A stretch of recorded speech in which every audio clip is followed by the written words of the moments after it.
Bonjour, je m'appelle Frédéric Puzin, je suis sévrien depuis maintenant près de 40 ans. J'ai été pendant de longues années conseiller municipal écologiste dans cette ville et c'est pour cette raison que je soutiens la liste Sèvres en transition qui est menée par Catherine Candelier.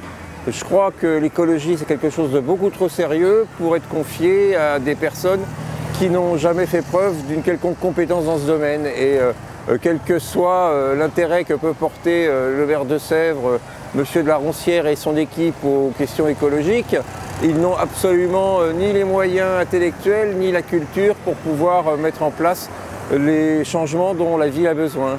Alors des changements, vous voyez là où on est au milieu de la départementale 910, l'ancienne nationale 10, dans le bruit, dans la pollution, dans la minéralisation. Moi, je suis arrivé à Sèvres en 1983. Bon, la situation était à peu près la même.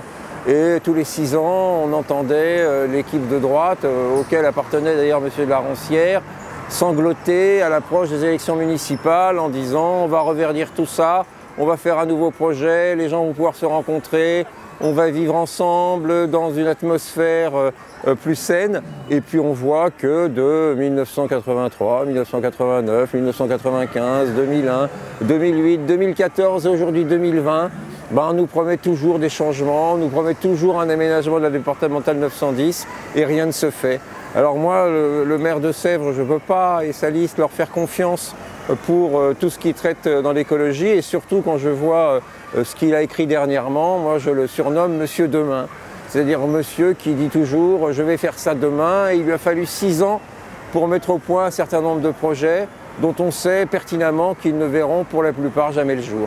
Voilà, c'est pour ça, et puis pour des motifs bien entendu positifs, que je voterai pour cette liste qui est composée de citoyens de Sèvres et puis surtout de personnes qui savent ce qu'il faut faire pour que Sèvres passe en transition.